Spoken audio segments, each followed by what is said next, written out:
The desert, at first glance, seems eternal in its silence. An ocean of golden dunes stretches in every direction, sculpted by winds that have blown for thousands upon thousands of years. At night, the sand cools and the air grows sharp, and the stars above glow with a brilliance that modern cities no longer allow us to see. In this stillness, where human voices vanish and footsteps are swallowed by shifting grains, one begins to feel that the desert is not empty at all. It is alive with secrets, holding within its vastness the remnants of lives, of civilizations, and of dreams that once thrived beneath its now endless surface. Imagine yourself standing on the crest of a dune under a pale moonlight. The wind carries a low whistle, almost like a whisper. You look around, but there is nothing, no tree, no stone, no water, no movement. Only sand and sky. Yet as the wind dies down, you sense something beneath your feet. Not just grains of sand, but the weight of forgotten time. What if, beneath these dunes, there once was a city? A city filled with voices, with markets and temples, with children running through streets now buried and silent? The thought stirs the imagination, and suddenly the desert seems less empty and far more mysterious. Throughout history, deserts have always been seen as barriers, places of exile, wastelands, or natural borders that divided empires.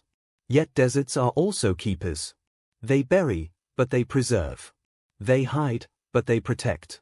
What the desert takes away from sight, it locks in a vault of sand, where time slows to a near standstill. Beneath the stillness may lie an entire civilization, its people and their stories waiting patiently for the day they would be remembered again. The desert is not merely lifeless, it is the Earth's greatest librarian, storing away chapters of human history no one else remembers. The idea of something so grand, an entire civilization lost beneath the desert, stirs both wonder and sorrow. Who were they, these people who dared to build lives here, where survival itself feels impossible? Did they stand where you now imagine yourself standing, looking at the same stars, breathing the same dry air? Did they laugh, cry, fall in love, and fear the same things that we fear today? The sands have hidden their faces, but their essence lingers, carried faintly on the winds that whisper across the dunes. Archaeologists often say that the desert is deceptive. It gives nothing easily, yet it tempts with fragments, a shard of pottery, the edge of a wall, an inscription carved into stone. These fragments are like whispers from beneath the sand, teasing the mind with the possibility of something vast and extraordinary. Sometimes a mere sliver of evidence is enough to unravel an entire world. A broken vase might reveal trade connections with distant lands. A single skeleton could tell stories of health, diet, and ritual. A buried ruin could shift everything we thought we knew about human civilization. And so, when explorers step into the desert, they do not only see sand, they see possibility. But why here? Why in this place that seems so unwelcoming? That is part of the mystery, part of the wonder that compels us to look deeper. For deserts were not always deserts. Beneath today's barren seas of sand once flowed rivers. Lakes shimmered where now there is only dry salt crust. Ancient rainfall once nourished soil that could sustain crops, animals, and human life. Millennia ago, before climates shifted, vast parts of these deserts were green landscapes, rich in wildlife and fertile for human settlement. To know this is to begin to hear the faint whispers. They tell us that the desert was once alive, and those who settled here were not reckless wanderers, but pioneers making the most of a flourishing land. And yet, something happened. Perhaps the climate changed, the rain ceased, and what was once green began to dry. Perhaps wars forced people into the deep desert, seeking refuge far from larger empires. Perhaps trade routes pulled caravans toward these hidden places, where settlements grew rich in isolation until the very sands they lived upon turned against them. Each possibility is a thread, and the desert keeps them all tangled together. Untangling them requires patience, imagination, and a willingness to listen to the silence of the dunes. The opening of this story is not a discovery, nor an explanation, but an invitation. An invitation to imagine walking across the sands not as a traveler, but as a seeker. Beneath your feet may be streets where sandals once brushed against stone.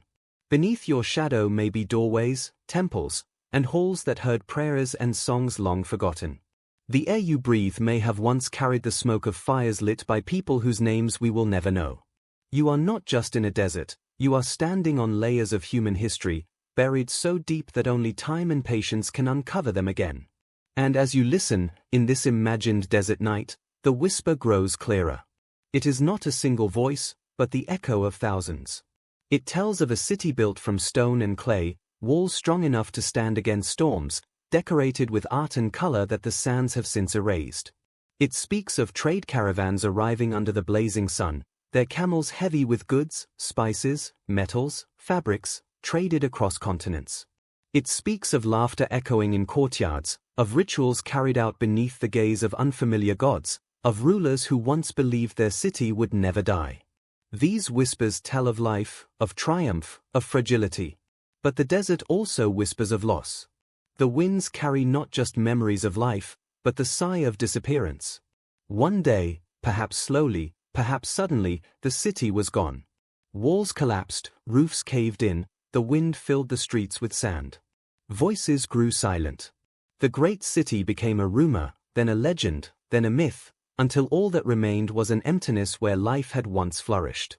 And for centuries, no one could say for sure whether the city had been real at all. Tonight, in this story, you are being carried back to that silence, to the very edge where myth and truth meet.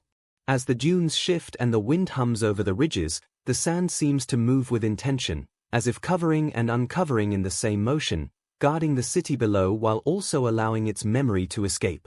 This is where our journey begins, not in the excavation, not in the discovery, but in the listening. To hear the desert's whispers is to begin to understand that history is never truly lost. It waits, patient and quiet, for someone willing to pause and hear it. The night deepens. The stars grow brighter. The dunes cast long shadows in the moonlight. The air cools, and the silence thickens. But in that silence, you feel the weight of centuries pressing gently against your imagination. This is not just sand. This is memory. This is story. And tonight, you will walk through it, not with hurried steps, but with slow, measured breaths. The lost civilization beneath the desert has been waiting for this moment, for you to begin listening to its story. The desert does not rush. It moves in silence, in patience, in the slow rhythm of shifting sands and endless winds. While cities rise and fall elsewhere, while rivers flood and forests burn, the desert waits. To those who look upon it, it may seem barren and hostile, but within its stillness lies one of nature's most extraordinary abilities, the power to preserve. Time moves differently here. It erases from sight, yet it protects what lies hidden.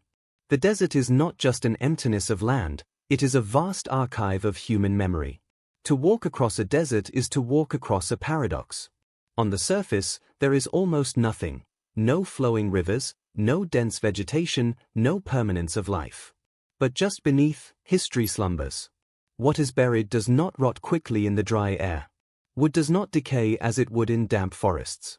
Cloth remains intact far longer than it should. Bones endure as if frozen in a timeless vault.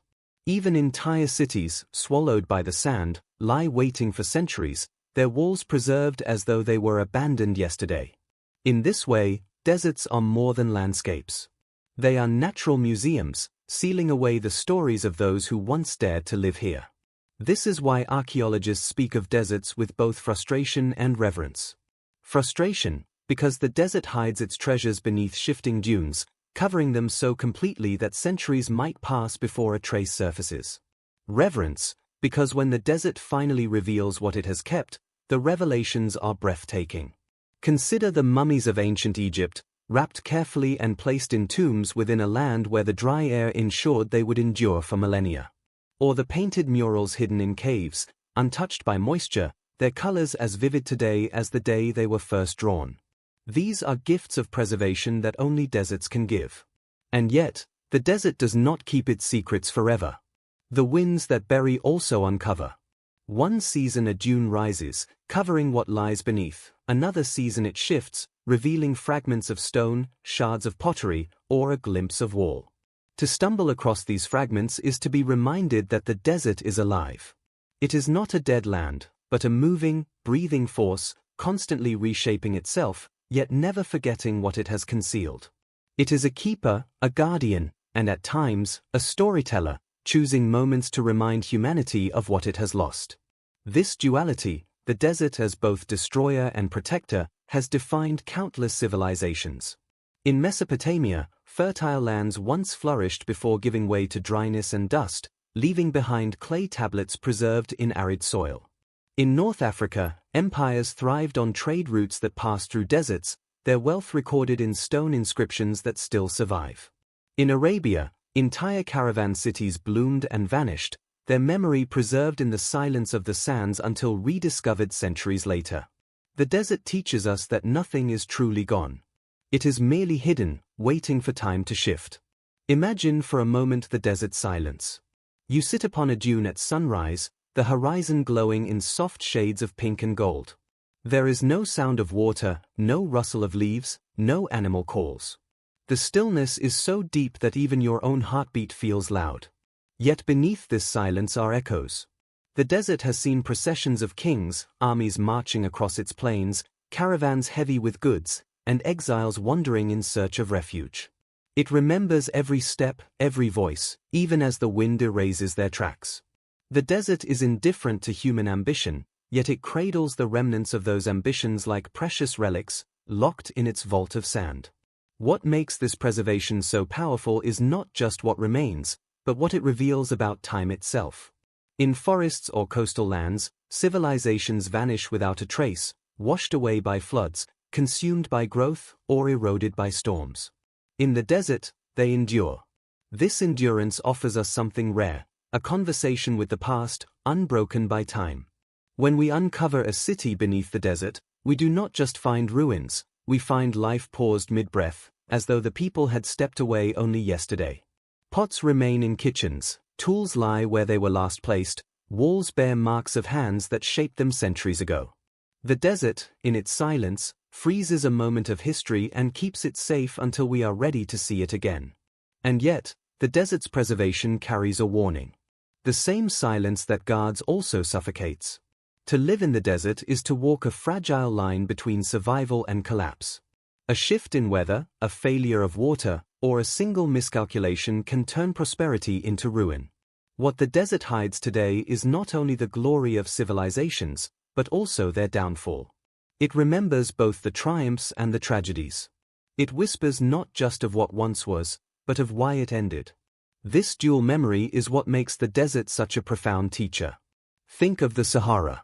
Once, it was a green land, with rivers and lakes, supporting life across its vastness. Ancient rock carvings show giraffes, hippos, and herds of cattle in places where today there is only sand. Those who lived in this once lush land left behind art, tools, and settlements that the desert later swallowed, preserving them until modern explorers uncovered them. This transformation, from fertile plain to endless dunes, shows how the desert holds in its silence both abundance and desolation. It teaches that time is never fixed, that landscapes and civilizations alike can change beyond recognition. So, when we speak of a lost civilization found beneath the desert, we are not speaking of a single extraordinary event. We are speaking of the desert's nature itself. To lose is part of its cycle. To preserve is its gift. To reveal, at rare and chosen times, is its way of reminding us that the past is never gone, only waiting. The desert's role in history is not accidental, it is essential. It has been the backdrop to human resilience and the graveyard of human overreach. It has been the silent witness to both greatness and collapse. As the winds shift across the dunes, carrying whispers across the night, one begins to understand why deserts inspire both fear and awe. They strip life to its essence, yet hold within them more life than we imagine. They appear as voids, yet they overflow with memory. And so, the desert is not an absence of time, but time itself, endless, patient, impartial, and eternal. It is the keeper of what we forget, the guardian of what we abandon, and the silent promise that history, no matter how deeply buried, will one day rise again. Discovery often begins not with certainty, but with questions. The desert, vast and unyielding, offers no easy answers. For centuries, travelers crossed its dunes, guided by stars and instinct, seeing nothing but sand stretching endlessly to the horizon. Yet every so often, someone noticed something unusual, a fragment, a shape, an out-of-place object half buried in the drifting grains. At first, these discoveries seemed insignificant, the kind of curiosities that only the observant might pause to examine. But over time, the fragments began to form a pattern, a whisper of something greater concealed beneath the shifting desert floor. Imagine a caravan moving across the dunes. The camels press forward, their long shadows stretching across the sand as the sun burns in the sky. A rider scans the horizon, searching for landmarks. And then, as the wind sweeps across a nearby dune, something glints faintly in the sunlight. At first, it appears to be nothing more than a stone. But as the sand slips away, the outline of a carved block emerges, edges too straight to be natural, grooves too deliberate to be random. The travelers stop.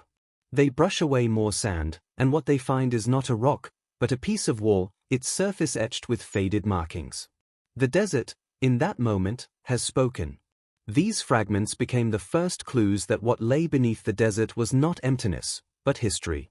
In some places, nomads stumbled upon shards of pottery, painted with colors that the desert should have long since erased. In other places, explorers noted strange mounds, rises in the sand that seemed too symmetrical to be natural dunes. Bedouin guides told stories of wells that had collapsed into hollow chambers, their depths revealing bricks that had not been touched for centuries. To those who listened carefully, these fragments were not random. They were the scattered bones of a forgotten city. Archaeologists, hearing such stories, began to take notice. In the 19th and 20th centuries, when exploration of deserts became more systematic, expeditions were launched to investigate these anomalies. Teams of scholars, equipped with notebooks, sketching tools, and rudimentary excavation equipment, followed the trails of rumors and fragments.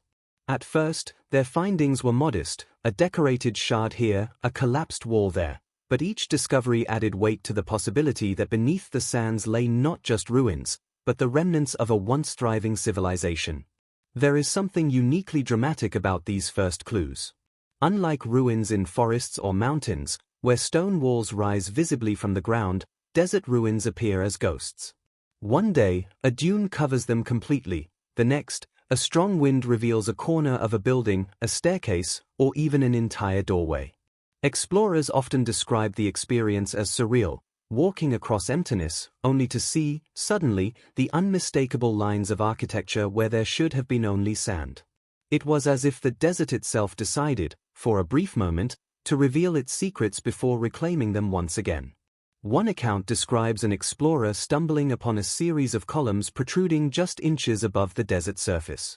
To anyone else, they might have looked like stones, but on closer inspection, their bases were carved with intricate patterns, designs that spoke of craftsmanship and culture. Nearby, a scattering of ceramic fragments suggested domestic life: cooking pots, cups, and jars. It was impossible to imagine such things appearing naturally in a place where no permanent settlement should exist. The realization was immediate and overwhelming. Beneath their feet lay the buried skeleton of a city. As news of such finds spread, curiosity deepened. Scholars began comparing the evidence with ancient texts. Some Greek and Roman writers had spoken of desert cities, prosperous in trade but eventually lost to time. Local oral traditions told of a golden city swallowed by a storm, its people vanishing in a single night. These stories, once dismissed as myths, began to feel more like distorted memories of real events. The fragments of stone and pottery were no longer isolated anomalies, they were confirmations that the legends had roots in truth. The desert, however, never gives its treasures easily. Many times, explorers returned to sites they had marked, only to find them buried once more. A dune that had shifted away one season would return the next, erasing every trace. Excavation was slow, laborious, and often discouraging. For every wall uncovered, another was lost beneath a fresh drift. It was as if the desert was playing a game, allowing small glimpses, but never surrendering its full story. This struggle only deepened the allure, for what is partially hidden often compels more strongly than what is fully revealed. There is also the profound sensation that accompanies such discoveries. To hold a shard of pottery in your hands, knowing that it was last touched by someone perhaps 3,000 years ago, is to collapse the distance between past and present. To brush sand away from a carved stone and reveal a symbol or inscription is to awaken a voice long silent. These small moments of contact remind us that history is not abstract, it is tangible, waiting, and often closer than we realize. The fragments also posed questions that demanded answers. How had people lived here, in such an unforgiving environment? What had drawn them to settle, to build, to thrive, in a place that modern eyes saw as hostile? The evidence suggested ingenuity, advanced water systems, trade networks, and cultural life. Yet if they had been so advanced, why had they disappeared? Each new clue deepened the mystery. As expeditions pressed forward, they began mapping the areas where these fragments appeared most frequently. Patterns emerged. The ruins were not random, but clustered, as if marking the boundaries of streets and neighborhoods. The outlines of a city slowly took shape, not through a single dramatic reveal, but through countless small discoveries pieced together over time. Step by step, brush by brush, scholars realized that they were walking atop an ancient metropolis. For the modern world, these first clues carried more than just archaeological importance. They represented the possibility of rewriting history. To find a civilization hidden beneath the desert was to challenge assumptions about where humans could live, what they could achieve, and how much of our story has been forgotten. It forced us to confront the fragility of memory and the vastness of what remains unknown. But for those present at the sites, the impact was far more immediate. Standing before a wall that had not seen daylight for centuries, or uncovering a vessel that once held water for a family now long gone, they felt awe. In the silence of the desert, the ruins seemed alive, as if the city beneath the sand was stirring from its slumber. Each clue was not just evidence, but a voice, faint and fragile, calling across time. And so, the first clues beneath the dunes were more than fragments of stone and clay. They were invitations. Invitations to dig deeper, to question more boldly, and to imagine more vividly. They told us that beneath the emptiness of the desert lies a world preserved, a city waiting to tell its story. These whispers of ruins, half revealed and half hidden, marked the beginning of a journey not only into the desert, but into the heart of human history itself. Long before archaeologists placed shovels into the sand, long before maps marked the possibility of ruins beneath the dunes, there were stories. Human beings have always carried memory not only in stone and clay, but in words, whispers passed from one generation to another, tales repeated around fires beneath star-filled skies. These stories became legends, and the legends spoke of a people, of a city, of a kingdom that once thrived where now only emptiness stretches. While scholars debated and skeptics dismissed, the legends endured, woven into myth, waiting patiently for the day when truth would rise again from beneath the sand. Among Bedouin tribes, who roamed the desert for centuries, there were tales of a city swallowed whole. They spoke of shining walls, markets filled with treasures, and gardens that bloomed in places where no garden could bloom now.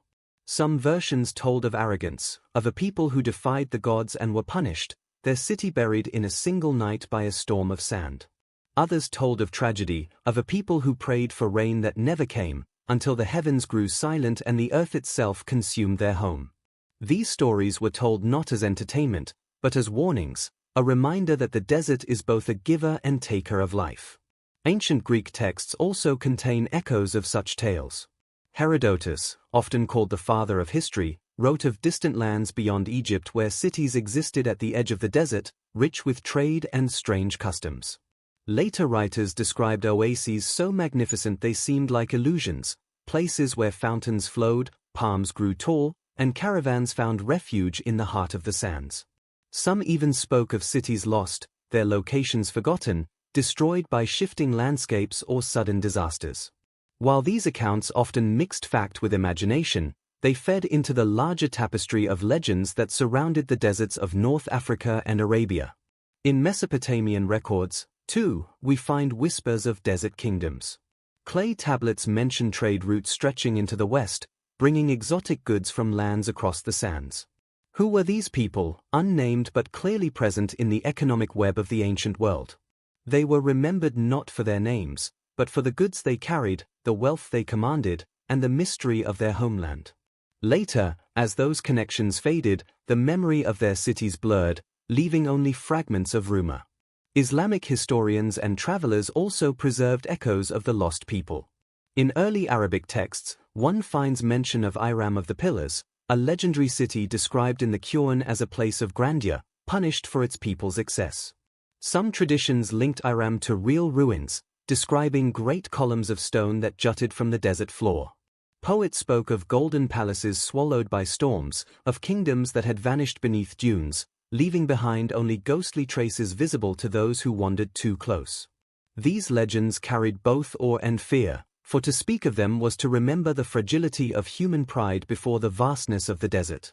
What makes these legends so powerful is not only their content, but their persistence. Stories survive when they contain truth, even if wrapped in myth. For the Bedouin, who lived daily with the desert's silence and its unpredictable storms, the tale of a vanished city was not far-fetched, it was a reminder of what the land itself could do. For travelers from distant lands, the idea of hidden kingdoms appealed to the imagination, filling the unknown with wonder. Over centuries, as maps expanded and deserts remained largely unexplored, the legends grew, filling the gaps where knowledge could not yet reach. To imagine these lost people through the lens of legend is to glimpse them in both grandeur and fragility. One story paints them as rulers draped in gold, their markets filled with spices, perfumes, and silks. Another shows them as wise astronomers, who mapped the stars from towers that now lie beneath dunes. Yet another casts them as defiant, refusing to heed omens until punishment fell upon them. Whether they were exalted or humbled, celebrated or condemned, they were remembered. And that remembrance matters, for memory, even in myth, is often the first spark that leads to rediscovery. Legends often contain contrasts that make them unforgettable: abundance in the midst of barrenness, flourishing gardens in the middle of dry sands, towers rising only to be swallowed overnight. These contrasts are not just literary flourishes, they capture the emotional weight of human experience. They remind us that civilizations often exist in tension with their environments, balancing on the edge between survival and collapse. The legends, in their dramatic way, tell the same story archaeology later confirms: that greatness in the desert was possible, but always fragile, always vulnerable to forces larger than human ambition. There are also personal elements within these stories. Some tell of lovers separated when the storm came, their voices still carried on the desert wind. Others tell of kings who buried their treasures in haste, believing they would return, only to vanish with their people. Children are said to have run through streets that no longer exist, their laughter echoing faintly even after centuries. These details are not historical in the strict sense, but they give the legends life. They make us feel the humanity of the lost people, not just their grandeur. For centuries, these legends guided explorers. When European travelers set out into the deserts in the age of exploration, they carried with them tales of vanished cities. Some sought wealth, convinced that buried palaces and treasures lay waiting. Others sought knowledge, hoping to confirm whether the stories of Iram or the Golden City of the Bedouin had foundations in truth. Many expeditions failed, swallowed by the same sands that had claimed the city. But each attempt kept the legends alive, pushing them from fireside stories into the realm of documented exploration. In the modern age, archaeology has confirmed what legends long suggested: that beneath the deserts lie the remnants of forgotten civilizations. While the details of the stories were shaped by imagination, their essence was rooted in reality. The people did exist. The cities did thrive. And though the reasons for their disappearance are complex, the legends captured something essential: that human ambition, no matter how grand, must always contend with the unforgiving power of nature. To listen to these legends today, in the quiet of night, is to hear the echo of voices calling across centuries. They remind us that history is not only written in books and inscribed in stone, but also carried in the stories we tell. The lost people beneath the desert may no longer walk its sands, but they live in the myths that survived their fall. These myths, once dismissed as fantasy, now stand as testaments to memory, the kind of memory that refuses to die, no matter how deeply it is buried. And so, before the spade strikes the earth, before the sand is brushed away from stone, we begin with story. Legends are the first ruins we uncover, the first architecture of memory. They are the bridges between past and present, between fact and imagination. They are the whispers of a people who refuse to be forgotten, even when their city was lost to the desert.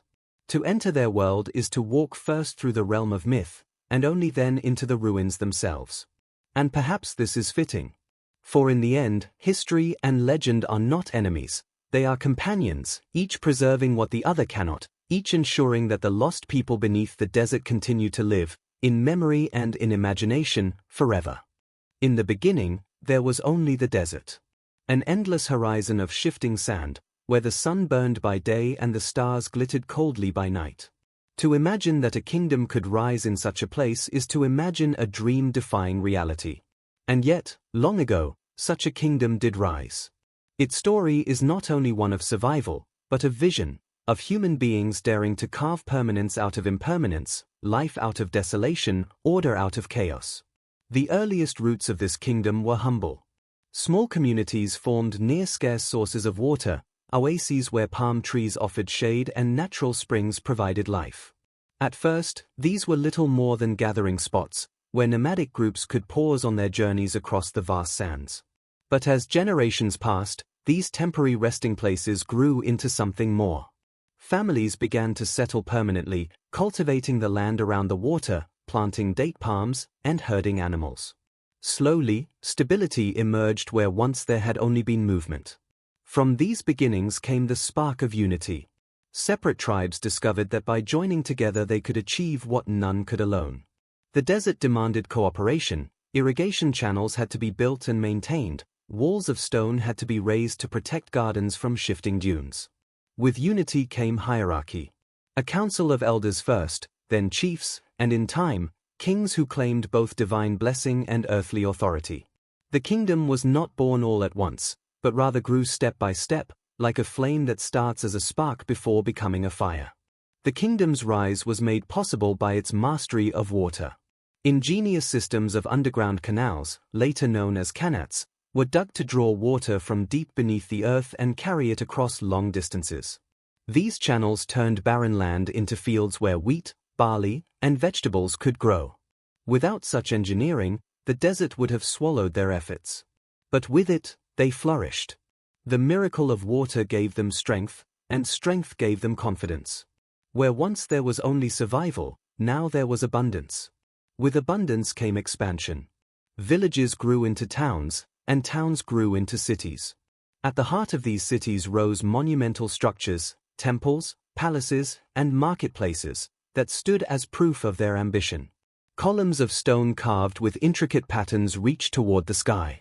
Walls of mud brick, reinforced by timber, enclosed neighborhoods bustling with life. Narrow streets wound between homes, where families gathered at twilight, and children ran through courtyards shaded by woven mats. At night, the glow of oil lamps lit the windows, a constellation on earth that mirrored the one above. Trade soon became the lifeblood of the kingdom. The desert, though harsh, was not a barrier but a bridge. Caravans stretched across the sands, carrying goods between Egypt, Mesopotamia, and the distant lands of India. Spices, incense, gold, ivory, and precious stones passed through the hands of these desert merchants. In return, they gained wealth, not only in material treasures but in knowledge, stories of foreign lands, ideas about governance, advances in astronomy and mathematics.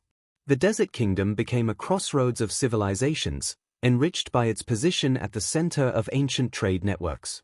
With prosperity came culture. The people of the kingdom did not only survive, they thrived in ways that gave them identity and pride. Music echoed in their courts, played on instruments of string and drum. Poets recited verses that told of gods, heroes, and the beauty of the desert itself. Artists carved figures into stone and painted murals of daily life. Shepherds with their flocks, merchants at their stalls, women weaving baskets from palm fronds. Their culture reflected both their resilience and their joy, showing that even in the harshest places, beauty finds a way to bloom. Religion was central to their world. They worshipped gods who embodied the elements they depended upon, deities of the sun, the moon, the stars, and most of all, of water. Sacred shrines rose near wells and springs, where offerings of incense and oil were made in gratitude for the gift of life. Priests watched the heavens, charting the movement of celestial bodies and declaring auspicious times for planting and harvest. To the people, the success of their kingdom was not only a matter of human skill, but of divine favor. Their rise was seen as a destiny written in the stars. The kingdom also developed a system of governance that impressed outsiders. Kings ruled, but councils advised, and laws were carved into stone tablets for all to see. These laws dealt with trade disputes, inheritance, property, and marriage, ensuring that the kingdom's growing complexity did not descend into chaos. Order was their shield, just as water was their lifeblood. The very act of inscribing laws showed their commitment to permanence, a declaration that their society was built not on chance, but on structure. Militarily, too, the desert kingdom grew powerful. Warriors trained to ride camels and horses across the sands, wielding spears and bows with deadly skill. Their armies defended the trade routes and repelled raiders who sought to seize their wealth. Fortresses rose along caravan trails, standing watch against invaders. Yet theirs was not a kingdom of endless war. More often, they preferred alliances, forging bonds through marriage and treaties. By balancing strength with diplomacy, they expanded their influence far beyond the borders of their cities. At its height, the kingdom must have seemed eternal. Visitors from other lands marveled at its architecture, its markets overflowing with goods, its vibrant culture, and its command of the desert environment. To walk through its streets was to witness a triumph of human determination. Where others saw only an unyielding wilderness, the people of the desert kingdom saw opportunity and seized it. But even in this period of prosperity, shadows lingered on the horizon. The desert was never fully tamed, and its silence always whispered of fragility. Periods of drought reminded the people of how precarious their position was. Sandstorms occasionally buried fields and villages, a reminder that nature could not be controlled, only endured. And beyond the desert, rival powers grew strong, eyeing the kingdom's wealth. These threats were distant at first, barely felt amid the joy of flourishing life. Yet they were there, waiting, as all challenges wait. For now, however, the story of the desert kingdom was one of ascent. Its rise was a testament to vision, cooperation, and resilience. To build such a civilization in such a place required more than ingenuity, it required faith, faith that tomorrow could be better than today, even in the heart of the desert. That faith became their foundation, stronger than stone, more enduring than water. The desert kingdom rose because its people believed in the impossible. They refused to accept the desert as a place only of death and hardship. Instead, they transformed it into a realm of life, trade, and culture. In doing so, they left behind a legacy that continues to inspire awe. To imagine their rise is to imagine the triumph of human spirit over the harshest of circumstances. And though time would eventually bring challenges they could not overcome, the memory of their rise endures, shimmering like a mirage that refuses to fade. To step into the golden city of the desert kingdom is to step into a world alive with movement, color, and sound, a world that seems impossible in the midst of such harsh sands.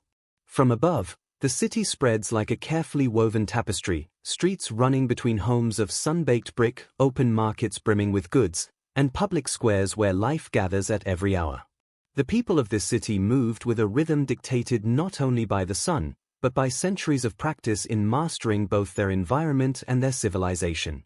It is easy to imagine standing among them, listening to the chatter of merchants, the laughter of children, and the distant hum of religious chants echoing from temples. The morning begins with a quiet bustle.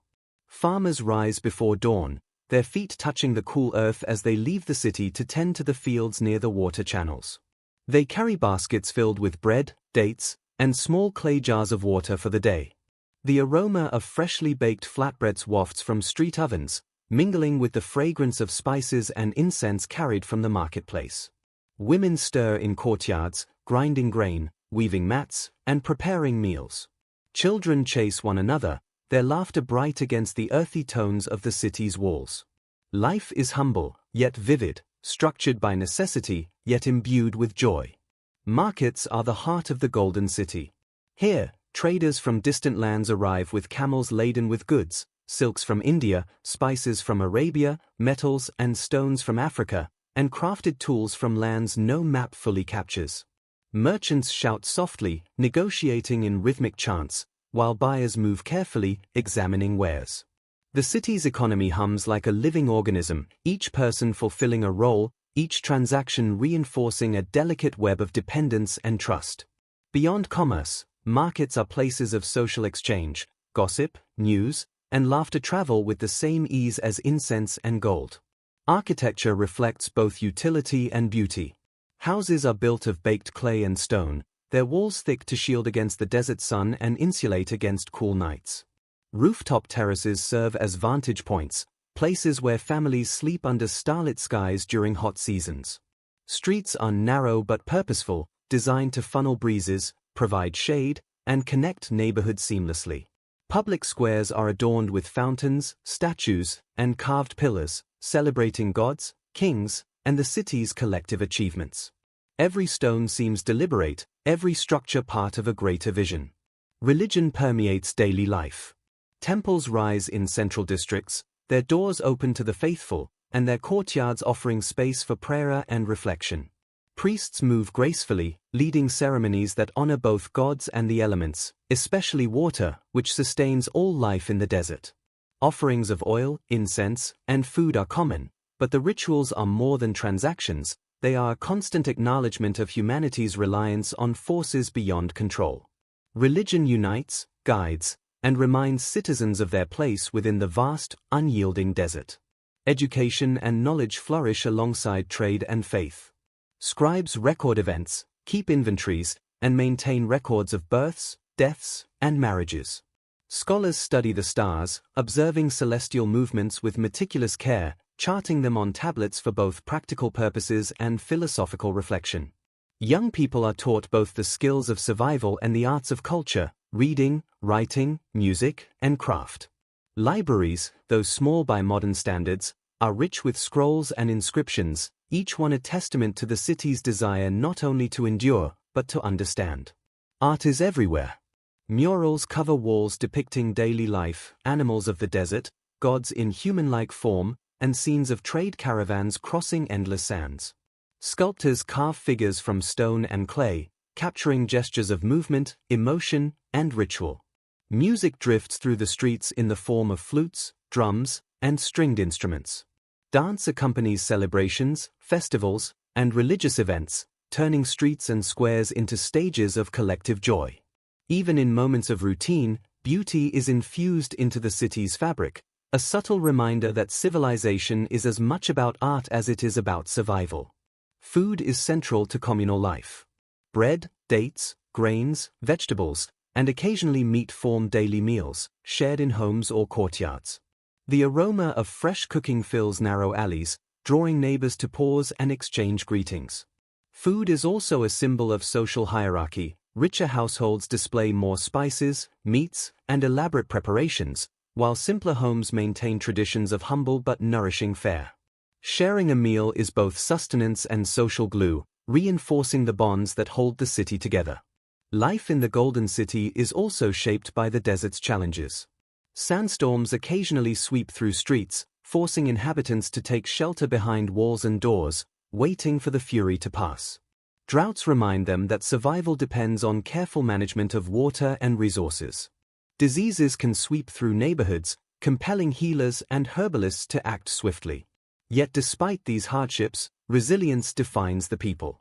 The city persists, thriving against odds that might seem insurmountable to outsiders. Every narrow alley, every bustling market, every quiet rooftop terrace is a testament to human endurance. Children play a special role in this narrative of daily life. From dawn to dusk, they fill the city with energy and sound. They learn the ways of their people, running errands for families, carrying water from wells, helping with small tasks in markets. Their laughter is a counterpoint to the seriousness of adult life, a reminder that even in a city built for survival, joy finds space to grow. Schools and communal spaces allow for storytelling, where myths of the past are woven into lessons for the young, instilling a sense of belonging and identity that binds generations together. The evenings are serene yet vibrant. As the sun dips below the horizon, the heat of the day fades, and the city softens under the cool embrace of night. Families gather around fires, sharing stories of work, dreams, and the desert itself. The marketplace is quiet, but distant music and laughter drift from courtyards. Lamps flicker along streets, casting long shadows, and the city seems to breathe slowly, inhaling and exhaling as one organism. The stars above mirror the lights below, connecting earth and sky in a gentle, continuous rhythm. Even governance is visible in daily life. Officials walk the streets, ensuring that trade regulations are followed and disputes are mediated fairly. Public messages are inscribed on tablets and posted in communal areas. The sense of order is subtle but pervasive. No single element dominates, but every person knows their place within a living system of laws, customs, and expectations. This balance allows the city to function smoothly, even as it grows in size and complexity. The Golden City is a place of contrasts, and therein lies its beauty. Wealth exists alongside humility, celebration alongside labor, permanence alongside the ever-shifting desert. Each day, the people negotiate with the environment, with each other, and with time itself. And in that negotiation, they create something extraordinary, a civilization that thrives, not merely survives. The Golden City is more than streets and walls. It is life lived fully, artfully, and resiliently. To walk through it in imagination is to experience a civilization at its most human. It is to feel the warmth of the sun on clay walls, the cool water drawn from hidden canals, the excitement of children playing in dusty courtyards, the scent of bread baking and incense burning. It is to hear a city alive, breathing with the rhythm of its people, carrying within it the achievements, joys, and struggles of an entire society. And so, life in the Golden City continues, day after day, year after year. Its people work, pray, trade, and celebrate. They build, learn, and create. They endure the desert's challenges while reveling in its gifts. And though centuries will later bury their streets beneath sand, their story, in this moment, is one of beauty, resilience, and the extraordinary human capacity to craft civilization from the very heart of the wilderness. The Golden City, alive with daily bustle, was also a place of quiet contemplation and extraordinary thought. Beneath its streets and within its temples, scholars, artisans, and priests labored in ways that seemed to reach beyond their time. Knowledge was not a casual pursuit here, it was sacred. To learn, to record, and to understand the forces of nature and human life was to connect with the essence of existence itself. From astronomy to mathematics, architecture to medicine, the inhabitants of this city cultivated wisdom with a meticulous care that continues to inspire awe, even centuries later. The first hints of their intellectual achievements are visible in the structures they built. The alignment of temples with celestial bodies reveals a deep understanding of astronomy. Observatories, carved from stone and placed on high terraces, allowed for careful study of stars, planets, and the cycles of the moon. Priests and astronomers charted the heavens, not only for religious purposes, but also to guide planting, irrigation, and trade schedules. Their observations were precise enough that modern historians marvel at the accuracy, noting that they could predict seasonal changes and celestial events with remarkable consistency. Mathematics, too, was woven into the city's fabric. Builders and engineers calculated dimensions, proportions, and angles with a sophistication that ensured stability in both public and private structures. Canals, aqueducts, and reservoirs required exact measurements to maintain proper flow. Streets were laid out with careful planning, allowing ventilation, shading, and accessibility.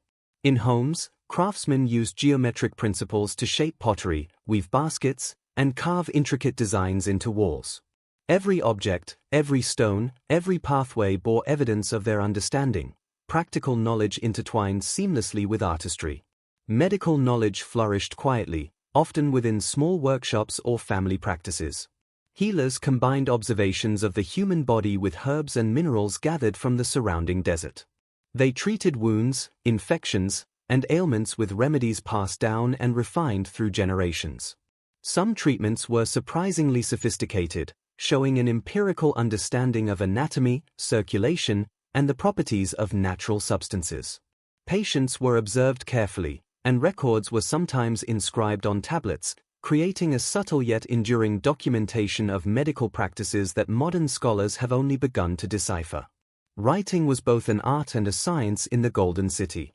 Scholars used scripts on clay tablets, papyrus, and stone, recording everything from trade transactions to religious hymns, astronomical charts, and historical events. The very act of writing was considered a sacred responsibility. Those who wielded the stylus were guardians of memory, ensuring that knowledge survived the shifting sands and the passage of generations. Their scripts, painstakingly inscribed, formed a bridge across time, a bridge that would allow distant descendants and future archaeologists to glimpse the complexity of life in the desert kingdom. The city's libraries, though small by modern measures, were hubs of intellectual life. They contained collections of texts on law, history, philosophy, and natural sciences. Scholars would gather in quiet courtyards or shaded alcoves to read, debate, and teach. Knowledge was not hoarded, it was shared and tested, growing richer with each generation. Students learned to observe, question, and reason, carrying lessons from the stars to the soil, from markets to workshops. The Golden City became not only a place of survival, but a beacon of thought, a living testament to human curiosity. Art and symbolism were also ways of encoding knowledge. Murals depicted not only everyday life, but also cosmology, seasonal cycles, and moral lessons. Statues, reliefs, and inscriptions carried coded information about leadership, ancestry, and divine favor.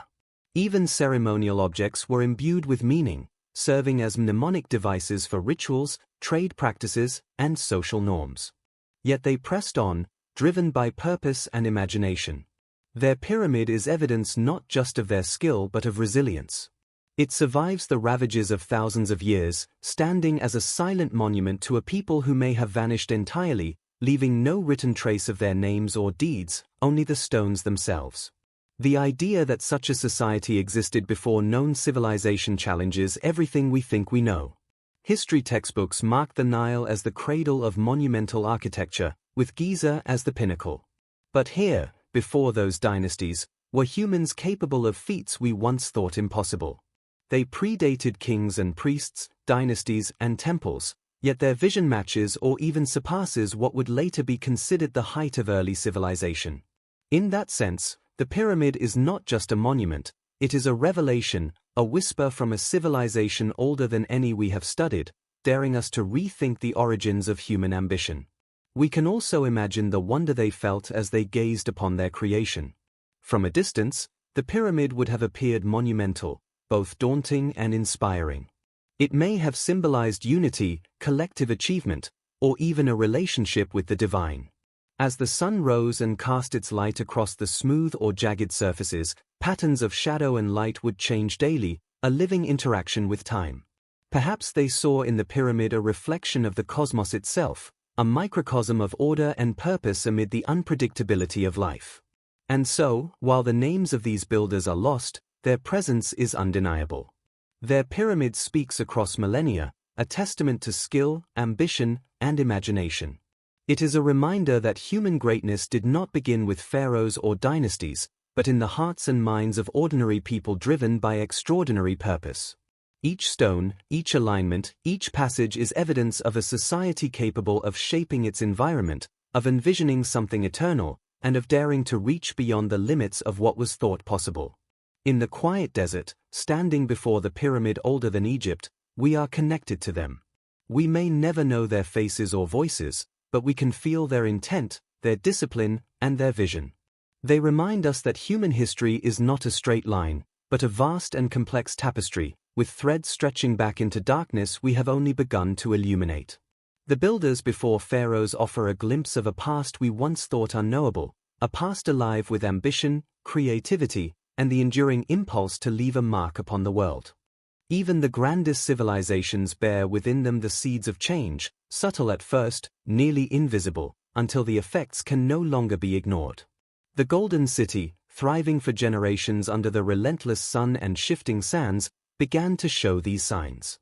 At first, they were almost imperceptible, a canal that required more maintenance than before, a market that saw fewer traders, or the occasional failure of crops despite careful irrigation. The people, confident in their ingenuity and resilience, noticed these cracks but believed they could repair them, unaware that larger forces were already at work. The desert, patient and impartial, has a way of reminding civilizations of their fragility. Years of inconsistent rainfall, perhaps driven by shifting climate patterns, stressed water supplies. Reservoirs that had served the city for decades now needed constant attention, and sometimes, despite best efforts, they could not meet demand. Farmers found that fields once fertile were producing less grain, and trade caravans began to report longer journeys and dwindling resources. These were the first whispers of decline, subtle enough that daily life continued, yet ominous enough for those who watched carefully. Trade, once the lifeblood of the city, began to waver. Political instability in neighboring regions disrupted caravan routes, while competition from other emerging cities drew merchants away. Where once goods flowed freely and wealth accumulated, shortages began to appear. Markets lost their previous vibrancy, and the city's coffers, though still rich, were strained by the need to maintain infrastructure and security. Citizens began to notice, quietly, that the rhythm of abundance was faltering, and the harmony of the city was subtly disrupted. Social tension followed. Inequalities that had always existed began to feel more pronounced. As resources became scarcer, disputes arose over water, trade, and land. While the city's laws remained, their enforcement became increasingly challenging. Families that had relied on centuries of stability found themselves vulnerable to forces beyond their control. The Golden City, once a model of organization and prosperity, now showed the vulnerabilities inherent in any human society, fragile bonds stretched thin by environmental, economic, and social pressures. Even culture began to change. Festivals were fewer, music was less frequent, and public art fell into disrepair. Scholars still studied, but the flow of knowledge slowed as fewer resources were available for education and observation. Temples, though still standing, saw smaller congregations, as fear and uncertainty overshadowed celebration. The spiritual and intellectual heartbeat of the city, once steady and confident, now reflected caution and concern. These were not immediate catastrophes, but the gradual erosion of vitality that signals the slow decline of a civilization. Architecture, too, revealed the strain. Buildings required more maintenance than previously, and repairs could not keep pace with the wear imposed by the desert winds and shifting sands. The once meticulous streets began to show signs of disrepair. Roofs sagged, walls cracked, and canals became clogged with sand. Though still functional, the Golden City was no longer the seamless organism it had been. The layers of human ingenuity were under pressure, and cracks, once small, began to spread. Environmental pressures continued to mount. The desert, unforgiving and relentless, reminded the people that it had always been in charge. Sandstorms became more frequent and intense, swallowing gardens, damaging walls, and forcing inhabitants to repair what had once been stable. Drought cycles, longer and harsher than before, strained crops and livestock, threatening food security. Water management systems, marvels of engineering in their prime, were pushed to their limits. Every effort to sustain life was a battle against time, nature, and the inevitable entropy that even human skill could not fully conquer. Political stability, once the backbone of the kingdom, also wavered.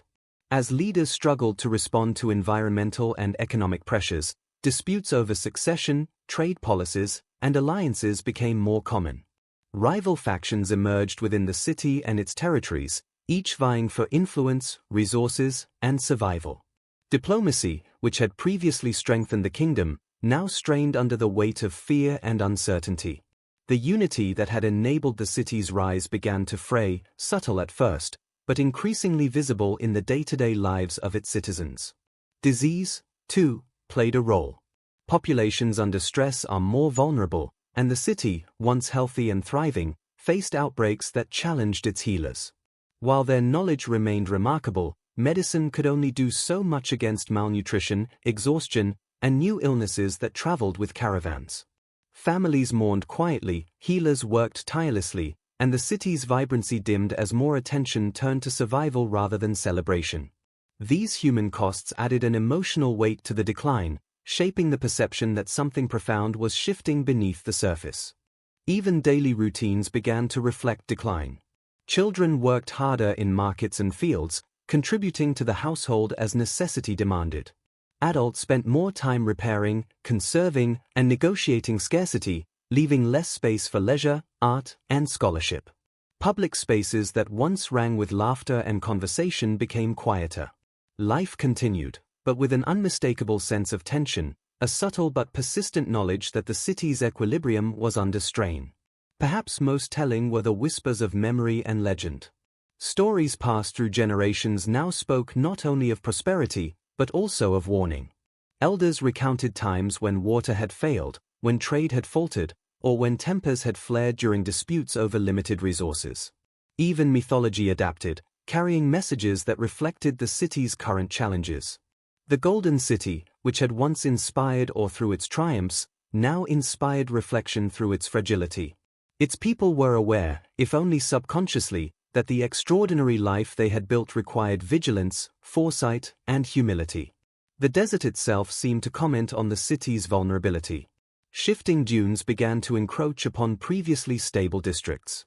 Winds carried sand into streets, canals, and homes, a subtle but relentless reminder that the environment could undo centuries of human labor. The people responded, as they always had, with effort, ingenuity, and resilience. But the accumulation of small pressures, environmental, social, economic, and political, began to compound. The city's decline was not dramatic at first. It was a gradual erosion, a soft but persistent unraveling that even the most vigilant could not fully reverse. And yet, amid these challenges, life persisted. Children still played, markets still operated, and celebrations continued, though smaller and more subdued. The city's citizens adapted to scarcity, discovered new solutions to old problems, and continued to honor their traditions. Decline did not mean immediate collapse. It was a process, a test of endurance, a reflection of the impermanence inherent in all human endeavors. The signs were clear, but the city's spirit had not yet fully dimmed. In understanding the decline of the Golden City, one realizes that it is not merely the story of loss. It is the story of resilience, adaptation, and the gradual confrontation with forces beyond human control. The signs of decline were lessons, subtle yet profound, teaching the city's inhabitants about balance, humility, and the limits of ingenuity. They were reminders that no matter how carefully life is crafted, nature, time, and circumstance remain powerful forces that shape human destiny. The Golden City, in all its quiet decline, remained a remarkable achievement. It had endured for generations in a harsh desert, fostered knowledge, culture, and innovation, and left traces that would echo across centuries. The signs of decline, while ominous, also underscored the extraordinary life that had preceded them, a civilization that had thrived, learned, and lived fully in defiance of the desert's challenges. These signs, observed now from a distant perspective, become part of a narrative that honors both the brilliance and vulnerability of human endeavor. Even the mightiest civilizations must one day confront the forces that surpass human control. For the Golden City of the Desert Kingdom, this confrontation came not as a single moment, but as a convergence of pressures that had long been simmering beneath the surface. Years of environmental strain, social tension, economic disruption, and political instability had weakened the city's foundations. The desert, patient and unyielding, waited silently. And then, like a wave breaking upon the shore, catastrophe descended, leaving a city forever altered and a people forever transformed. The first signs were subtle yet alarming. Reservoirs, once reliable, began to falter, their water levels dropping to unprecedented lows. Farmers watched their fields shrink and wither under a sun that seemed relentless. Trade caravans arrived later than expected, carrying fewer goods and rumors of conflicts or shortages in distant lands. Citizens whispered anxiously in markets and homes, sensing that the rhythm of life had been interrupted. What had begun as minor inconveniences now hinted at the extraordinary challenges that lay ahead. Drought, the desert's invisible hand, struck hardest of all. Months without sufficient rainfall tested the city's ingenious water systems to the limit. Canals clogged with sand, reservoirs cracked under pressure, and springs that had never failed before began to dry. Families rationed water carefully, conserving it for drinking and essential agriculture. Gardens that once flourished turned to dust, and livestock suffered as grazing land became barren. The city's dependence on water, the very element that had made its rise possible, now became a source of vulnerability that no human skill could fully overcome. As scarcity deepened, Social unrest followed. Disputes over water and resources became more frequent. Citizens who had once worked in harmony now found themselves in conflict. Families vied for priority access, merchants debated trade routes and prices, and the city's governing council struggled to maintain order. Laws that had once held society together were tested beyond their limits. Even minor disagreements could escalate, reflecting the tension that now infused the air. What had been a city of cooperation now teetered on the edge of discord. Sandstorms compounded the crisis. The desert, always present yet often silent, now asserted itself with violence. Storms buried streets and marketplaces, filled homes with sand, and damaged the infrastructure the city had relied upon for generations. Canals overflowed or became blocked, public buildings suffered cracks and collapses, and entire neighborhoods were disrupted. Citizens labored tirelessly to repair the damage, but each storm seemed more severe than the last, and the desert's vastness ensured that no effort could ever fully contain it. Nature's fury revealed the fragility of even the most carefully constructed civilization. Trade disruptions further isolated the city. Caravans from distant regions became scarce as political instability, banditry, and competing settlements diverted commerce. Precious goods, spices, textiles, metals, arrived sporadically, reducing wealth and creating anxiety. Markets, once vibrant with the flow of goods and ideas, quieted under the weight of scarcity. Citizens felt the limits of their reach. No longer could the city rely solely on ingenuity or past accomplishments. External pressures now joined internal strain, forming a perfect storm of challenge. Disease, often a companion to scarcity and malnutrition, took its toll. Crowded neighborhoods, combined with declining resources, allowed illness to spread rapidly. Healers worked tirelessly, but even their knowledge, remarkable in its sophistication, could not fully prevent suffering. Families mourned quietly, and the emotional weight of loss added to the sense of despair. The city, which had once celebrated life, now faced the stark reality of mortality in a harsh environment, and each passing day carried reminders of the city's vulnerability. Political tension, long simmering, erupted. Rival factions within the ruling council and among influential families vied for control, each proposing different strategies to cope with scarcity, environmental hazards, and social unrest. Alliances fractured, debates became heated, and the unity that had enabled the city's rise began to collapse. Leadership struggled to maintain authority and morale, and citizens sensed that the protective structure of governance was no longer as firm as it had once been. Fragmentation added to the cumulative pressure on a society already stretched thin. In the midst of these pressures, the desert's slow, inexorable work of reclamation continued. Shifting dunes encroached on neighborhoods, covering homes and public spaces. Buildings weakened by storms and neglect began to crumble, leaving only fragments of walls, columns, and roofs. Streets that had once been carefully planned and maintained became irregular and obstructed. Nature, always patient, reminded the city that human achievements are temporary, that even the most ingenious engineering and strongest governance are subject to time and environment. The psychological toll on the city's citizens was profound. Anxiety, fear, and uncertainty permeated daily life. Families worked harder, children assumed responsibilities earlier, and the rhythm of joy and celebration became muted. People remembered the golden days with nostalgia and longing, yet they could not halt the ongoing decline. Even stories and legends, which once inspired hope and connection, now carried warnings and somber reflection. The city's memory was divided between triumph and impending loss, and each generation felt the weight of both. Eventually, catastrophe reached a decisive moment.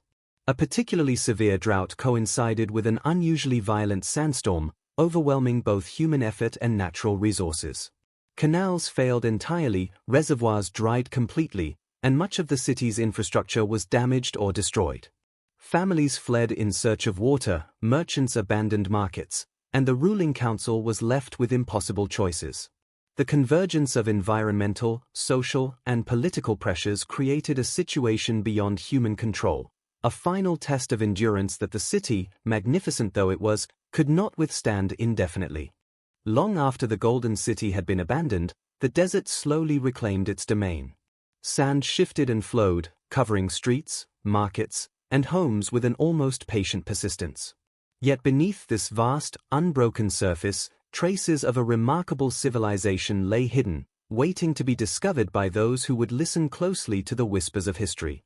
The ruins beneath the sand were not merely debris, they were a testimony to human ambition, ingenuity, and the delicate balance between survival and impermanence. At first glance, one might see only dunes, endless waves of golden grain swept by wind and sun. But careful exploration reveals subtle anomalies, a line of stone just protruding from the sand, the faint outline of a courtyard, or the shadow of a wall where the desert has shifted unequally. Archaeologists and travelers who came centuries later were astounded to uncover streets, homes, and public buildings that mirrored the city's former grandeur. Every brick, every carved stone, every relic carried a story, a clue to the lives of people who had once thrived here despite overwhelming odds. The preservation of ruins in the desert is paradoxical.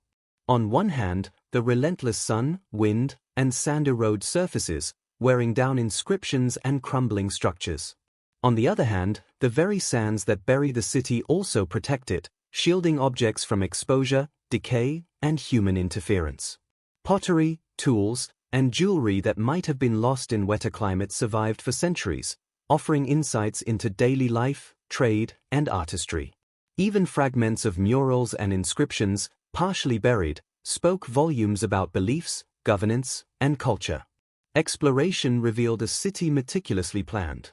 Streets intersected in logical patterns, neighborhoods were organized by function, and public squares were positioned to allow airflow and light. Residential compounds included courtyards, gardens, and storage rooms, evidence of careful attention to comfort, privacy, and resource management. Temples stood as the focal points, aligned with celestial bodies and waterways, their foundations remarkably intact beneath layers of sand.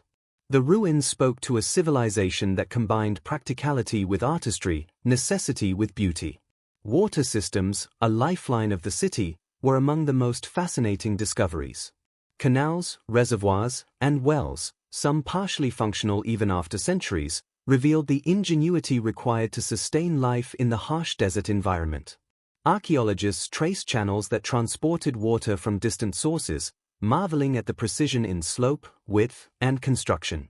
The systems reflected both knowledge and foresight, a silent testament to generations who had understood the desert's challenges and had created solutions that could endure long after their creators had vanished.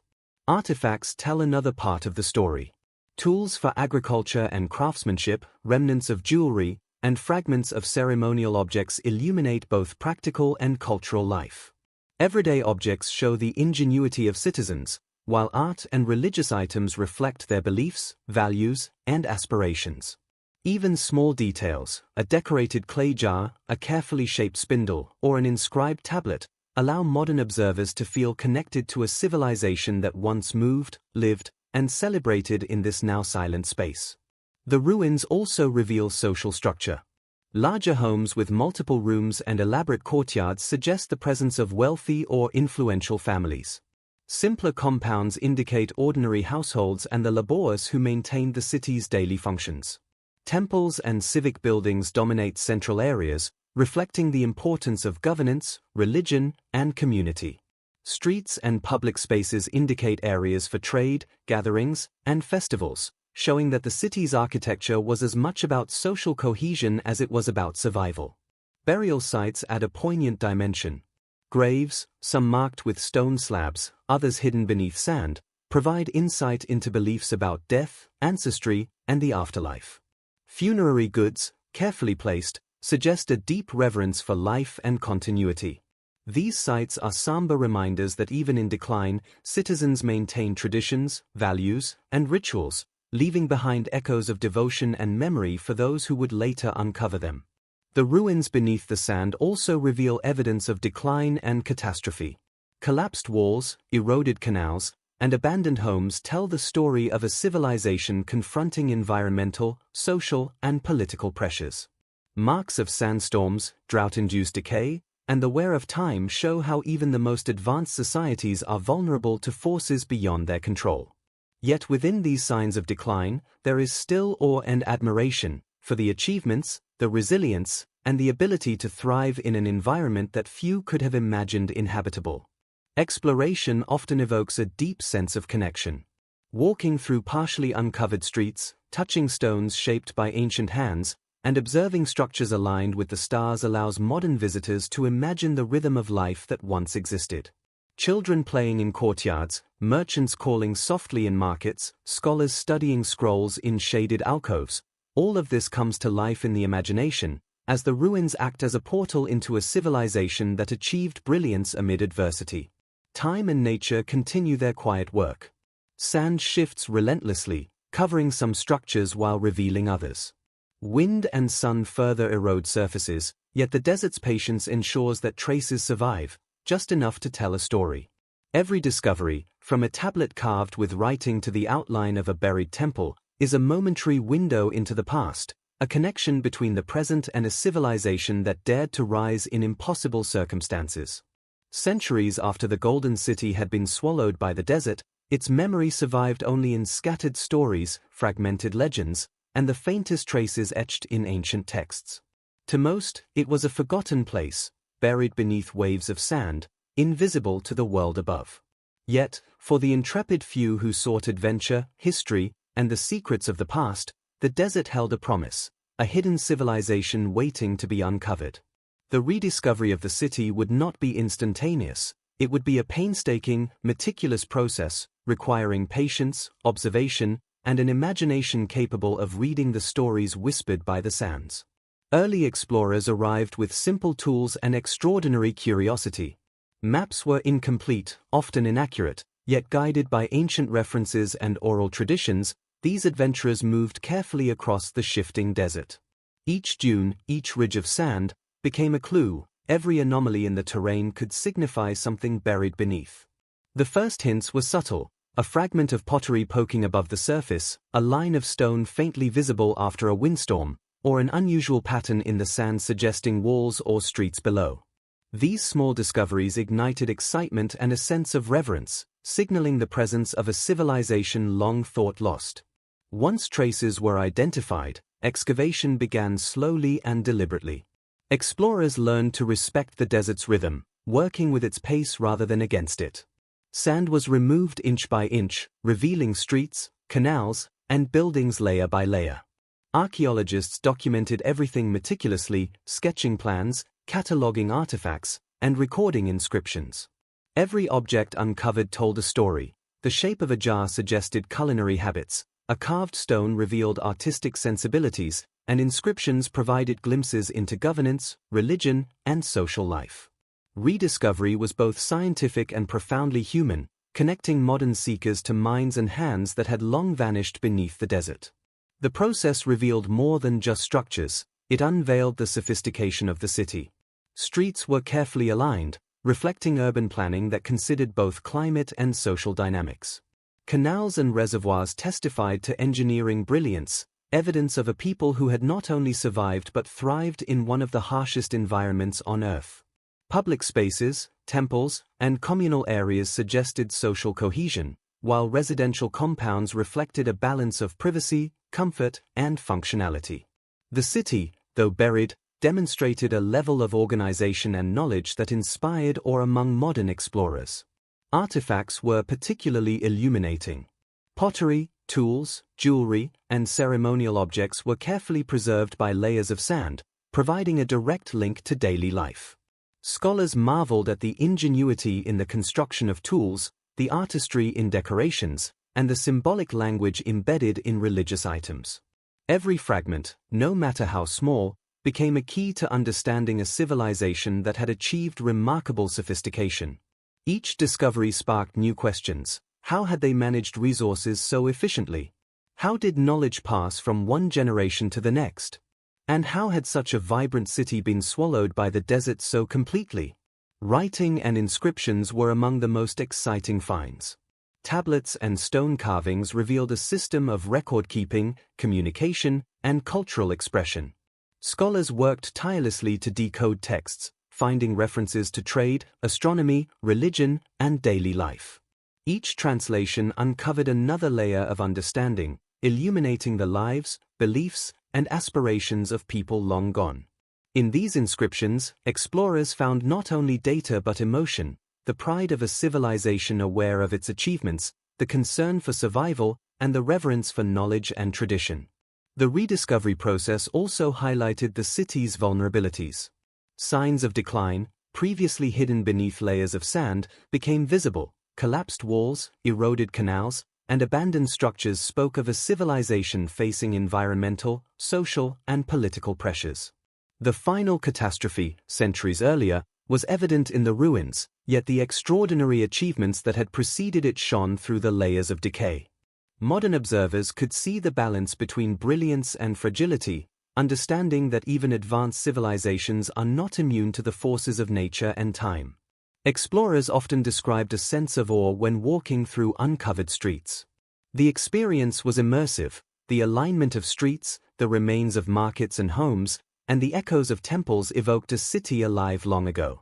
One could imagine merchants bargaining softly, children playing in courtyards, and scholars studying under shaded alcoves. Rediscovery allowed the imagination to bridge centuries, connecting the present with the past in a way that was both scientific and profoundly human. Environmental conditions shaped every stage of rediscovery. The desert remained a formidable challenge, with shifting dunes, extreme temperatures, and sudden storms testing the endurance of those who dared to uncover the past. Explorers learned to adapt, traveling with the wind, observing subtle signs of buried structures, and working patiently to preserve fragile artifacts. The desert, while harsh, also protected the city, keeping many structures and objects remarkably intact beneath its sands. Every find was a reminder of both nature's power and its subtle generosity. The rediscovery process inspired collaboration. Scholars from diverse disciplines, archaeology, history, geology, anthropology, worked together to reconstruct the city's story. Excavation, analysis, and interpretation combined to create a multifaceted understanding of life in the Golden City. Knowledge of architecture, trade networks, social organization, and belief systems gradually emerged, revealing a civilization far more sophisticated than previously imagined. The rediscovery itself became a testament to human curiosity and the enduring value of careful observation and scholarship. Rediscovery also brought the past into dialogue with the present. Modern observers could see parallels between the Golden City's challenges and contemporary issues: resource management, social cohesion, environmental adaptation, and the preservation of knowledge. The city's achievements and vulnerabilities offered lessons not only about history but also about human ingenuity, resilience, and the delicate balance required to sustain civilization in any environment. Each excavation site became a classroom, a meditation, and a source of inspiration. Even as ruins were uncovered, the city retained an aura of mystery. Not all structures could be fully excavated, not all inscriptions could be read, and some artifacts remained elusive or broken. These gaps invited speculation, interpretation, and imagination. They reminded explorers and historians alike that history is a living dialogue, where discoveries provide answers but also raise new questions. The Golden City, though partially revealed, retained its enigmatic power, continuing to captivate all who came into contact with it. As explorers and scholars continued to excavate the Golden City beneath the desert, the fragments of stone, pottery, and inscriptions began to coalesce into something far more remarkable than mere ruins. Hidden within the layers of sand and debris were secrets of a civilization that had mastered knowledge, culture, and survival in ways that challenged modern understanding. Each artifact uncovered, each tablet translated, and each structure revealed became a key to unlocking the extraordinary wisdom and ingenuity of a people long forgotten by time. One of the most striking revelations was the depth of their astronomical understanding. Observatories, carefully positioned on elevated terraces, revealed a sophisticated grasp of celestial movements. Ancient records detailed the cycles of the sun, moon, and planets, and even predicted eclipses with remarkable accuracy. Temples and monuments aligned precisely with solstices and equinoxes, indicating that the city's architects and priests not only observed the heavens but also integrated their knowledge into everyday life. The secrets of the sky, encoded in stone and observation, demonstrated a civilization in harmony with the cosmos, guided by patterns that modern science would only later begin to understand. Mathematical and engineering insights emerged from the ruins as well. Measurements, ratios, and geometric patterns embedded in the city's structures reflected advanced calculations. Canals, aqueducts, and reservoirs demonstrated precise engineering, ensuring water flowed efficiently throughout the city. Streets were laid out with thoughtful alignment, taking into account wind, shade, and accessibility. Residential and public buildings alike revealed careful proportions and load-bearing strategies that allowed them to endure centuries of sand and time.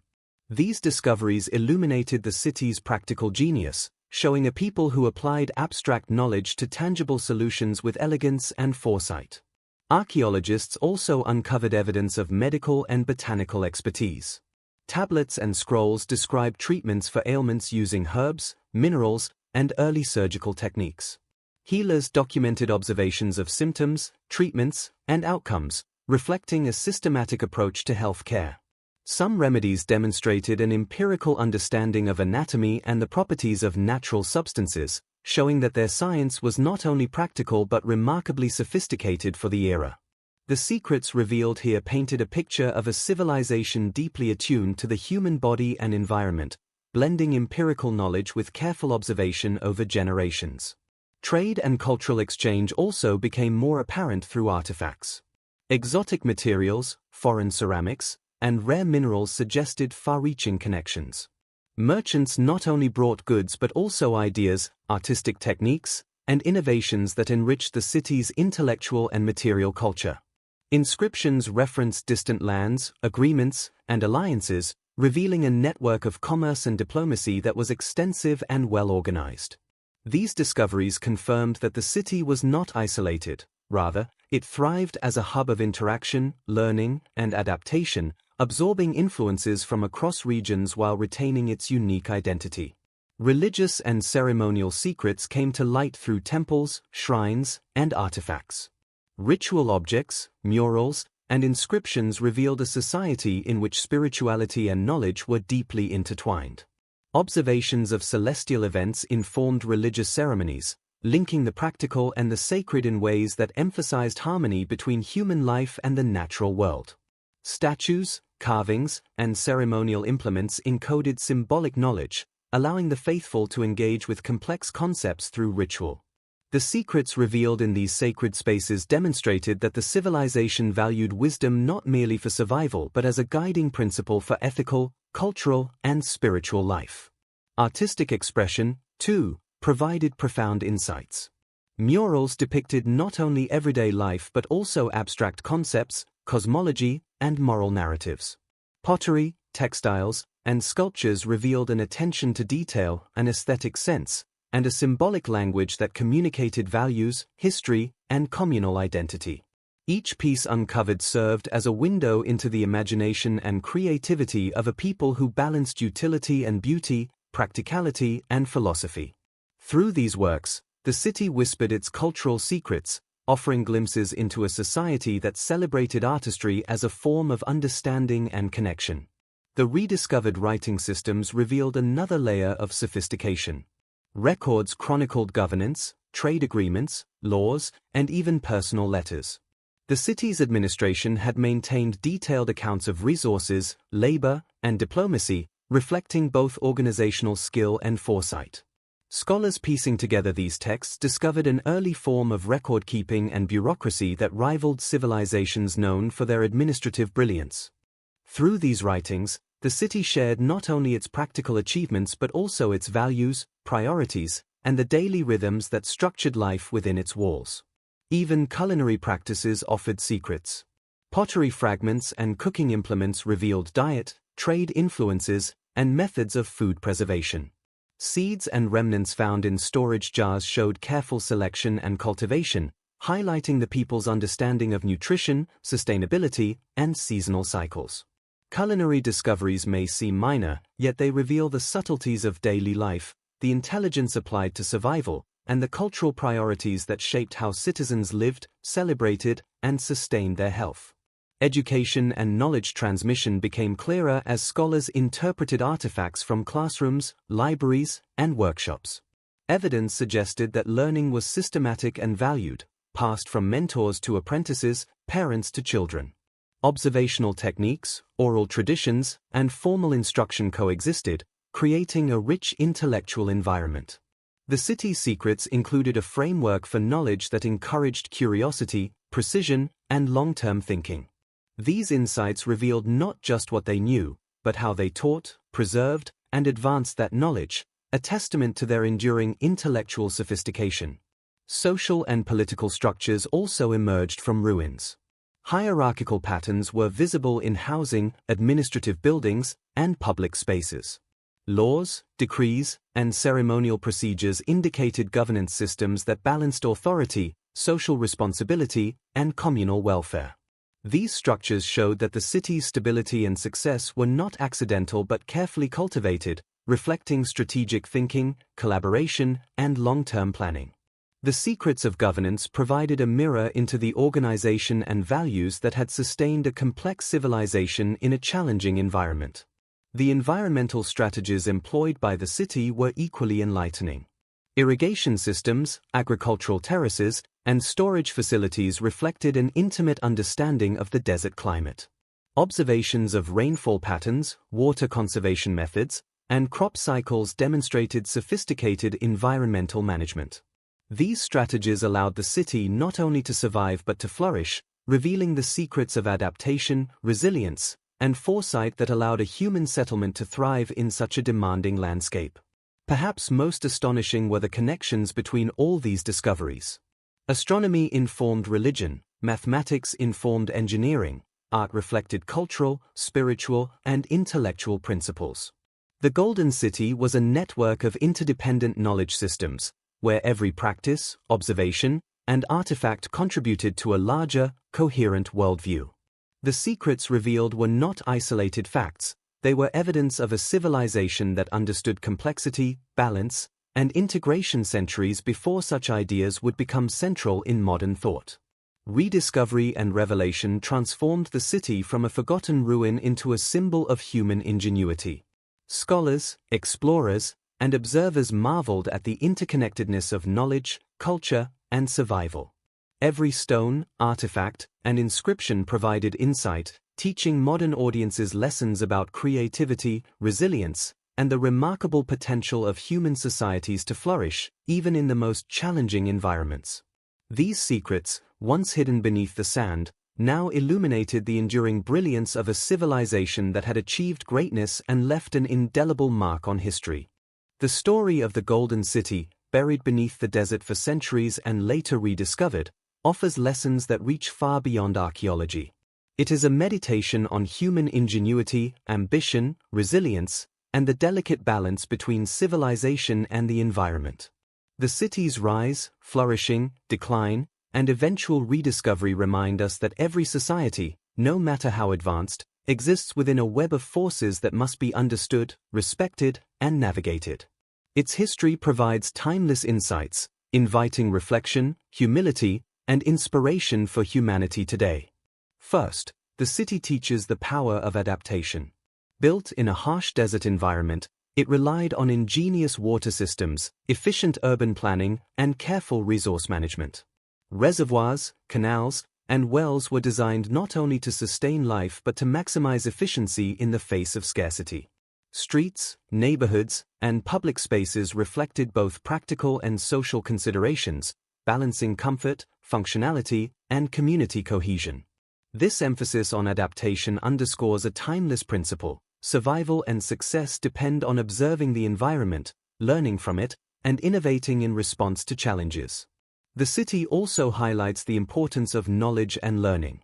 Scholars, artisans, healers, and leaders cultivated a society where education and observation were highly valued. Astronomical observations guided rituals, mathematical calculations informed engineering, and empirical knowledge shaped medicine and agriculture. Knowledge was not merely stored, it was applied, shared, and transmitted across generations. Humanity today can learn from this integrated approach, recognizing that education and curiosity are essential for problem-solving, innovation, and long-term survival. Sustainability emerges as another critical lesson. The city thrived for centuries by managing resources with foresight and efficiency. Agricultural practices, water conservation, and urban planning all reflected careful consideration of environmental limits. The eventual decline of the city reminds us that even the most sophisticated management systems can fail if environmental conditions change too rapidly or if pressures accumulate beyond sustainable thresholds. Modern societies can take this lesson to heart, prioritizing responsible stewardship of resources to ensure the longevity of communities and ecosystems. Social cohesion and governance offer further insight. The Golden City maintained order, trade, and cultural continuity through structured administration, laws, and communal practices. Disputes, when they arose, were managed within established frameworks, reflecting a society capable of balancing authority with collaboration. Yet, as pressures mounted, fractures appeared, ultimately contributing to the city's vulnerability. The lesson for humanity is clear: strong institutions, social trust, and a sense of shared responsibility are essential for resilience, especially when facing environmental or societal stresses. The city's artistic and cultural achievements teach the value of expression and creativity.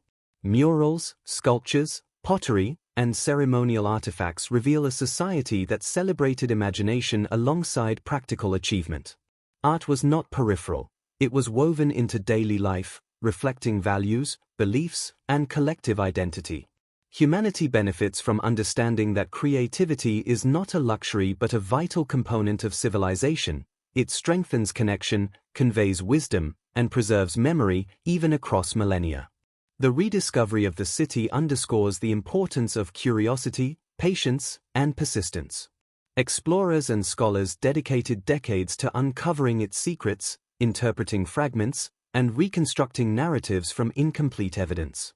This process highlights a universal principle: understanding the past, whether of a civilization, an ecosystem, or human behavior, requires diligence, careful observation, and a willingness to learn from subtle clues. Knowledge is not instant, it is built slowly, layer by layer, just as the desert slowly buried the city. Another profound lesson is humility in the face of nature. The Golden City's decline, driven in part by environmental pressures, serves as a reminder that human ambition has limits. Despite ingenuity, skill, and foresight, the desert ultimately asserted its power, demonstrating that no society is immune to natural forces.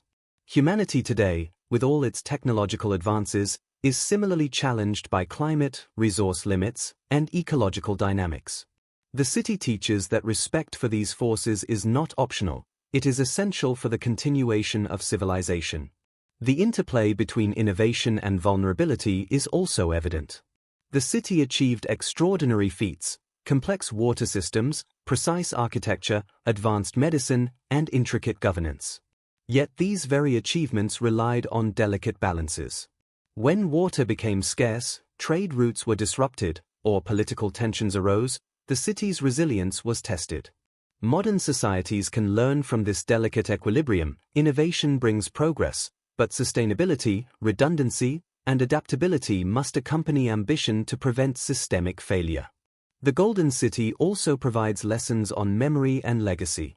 Even after its abandonment, its knowledge, artifacts, and urban design endured beneath the sand, waiting to be rediscovered. Its eventual uncovering allowed later generations to learn, reflect, and marvel. Humanity today benefits from this reminder. The actions we take, the knowledge we preserve, and the culture we cultivate can outlast us, influencing societies long after our time. Investing in memory, education, and cultural preservation ensures that achievements, and the lessons embedded within them, persist. Reflection on decline and catastrophe offers further guidance. The city did not fall in a single instant. Decline was gradual, marked by compounding pressures. Environmental stress, social tension, and political challenges built upon one another, demonstrating how interconnected forces shape history. Modern civilizations can learn to recognize warning signs, address vulnerabilities proactively, and build resilience to withstand gradual pressures before they culminate in crisis. Understanding the past equips humanity to navigate the present and future with wisdom and foresight.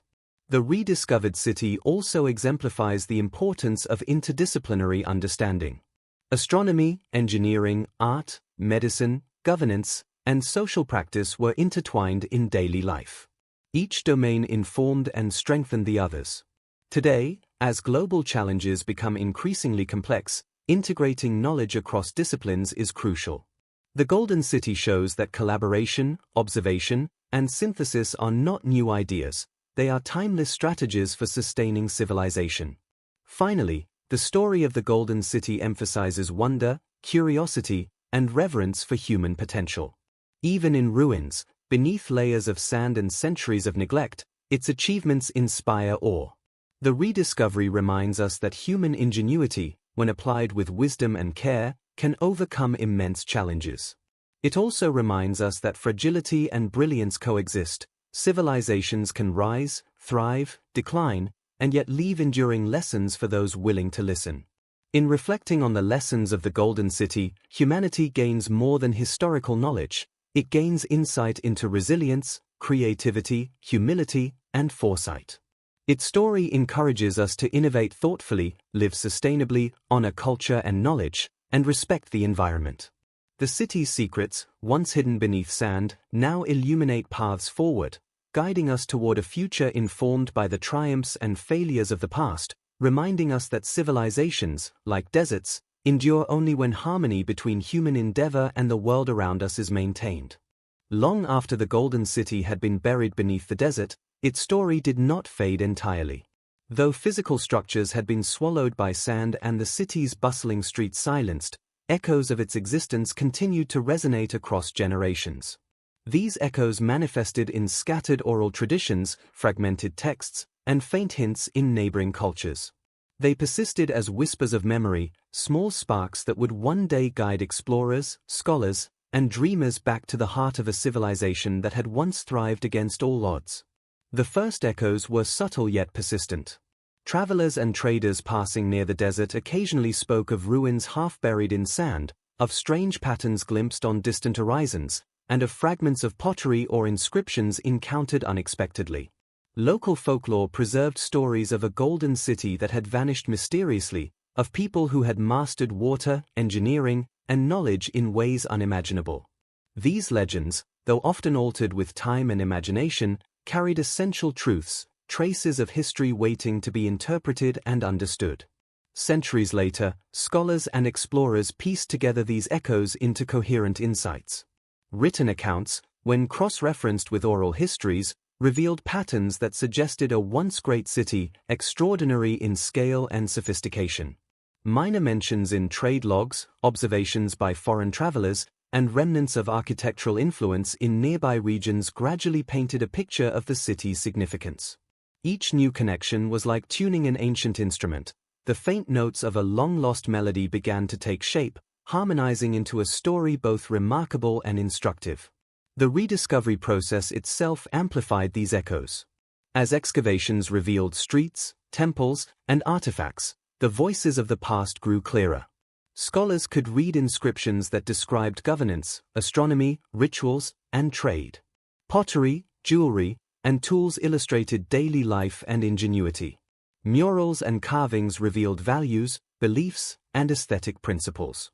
Every uncovered object became a conduit, allowing the past to communicate directly with the present. In this way, echoes transformed into tangible evidence, bridging centuries in a silent yet profound dialogue. Echoes of culture also traveled through time via influence on neighboring regions.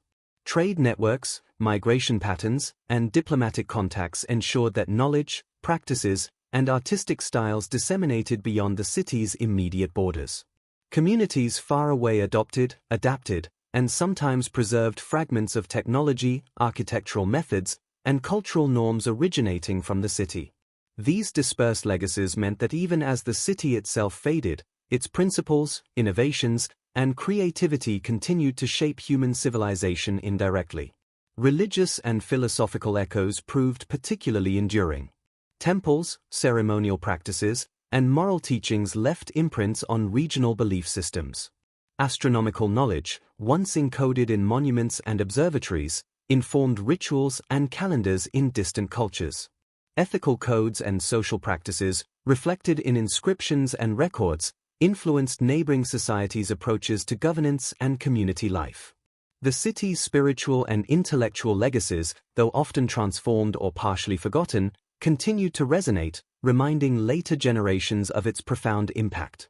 The city's material legacy, too, traveled through time.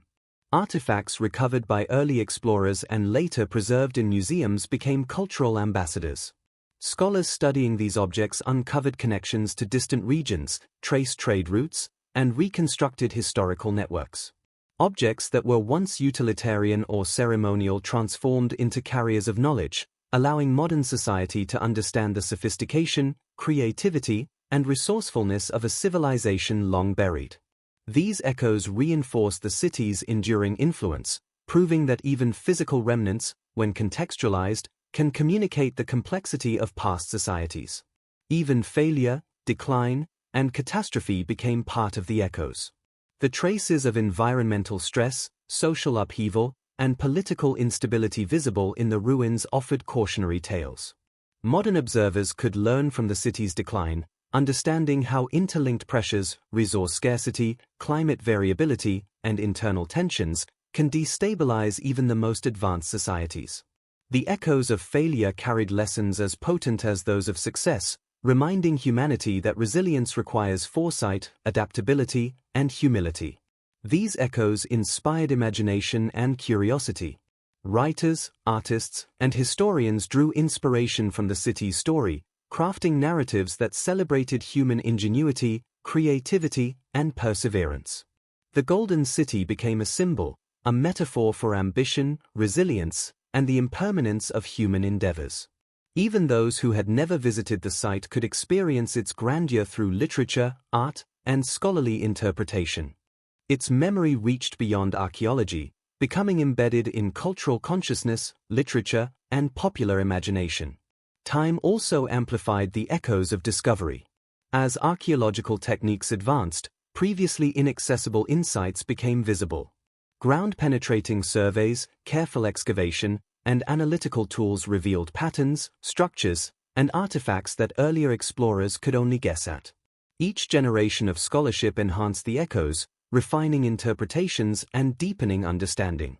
Knowledge accumulated incrementally, layer upon layer, just as the desert had accumulated sand over centuries, preserving fragments for those who knew how to seek them. The echoes also function as ethical reminders. By observing the Golden City's achievements and vulnerabilities, modern society can reflect on responsibility, stewardship, and balance. Resource management, urban planning, cultural preservation, and social cohesion emerge as themes that remain relevant. The city's story emphasizes that knowledge, ingenuity, and creativity must be coupled with foresight and respect for environmental and social limits. Echoes across time thus serve not only to inspire wonder but to guide action and decision-making. Perhaps most powerfully, the echoes of the city evoke emotional resonance.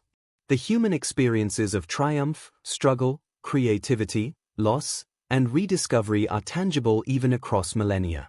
Explorers walking the streets feel the presence of those who built, lived, and loved there. Scholars interpreting inscriptions sense the intellect and curiosity that informed decisions centuries earlier. The city speaks not just through stone and artifact, but through shared human experience, emphasizing that our connection to the past is not merely intellectual, but profoundly emotional. Echoes also remind us of the fragility of memory. Many aspects of the city remain lost, murals faded, inscriptions eroded, and structures unrecoverable. Yet the fragments that survive are precious precisely because they are rare. They teach patience, reverence, and the careful stewardship of knowledge. Humanity learns that memory, like civilization itself, must be nurtured, preserved, and interpreted responsibly to maintain continuity across generations. Ultimately, the echoes of the Golden City are a celebration of human potential. They illustrate what societies can achieve when knowledge, creativity, and resilience converge.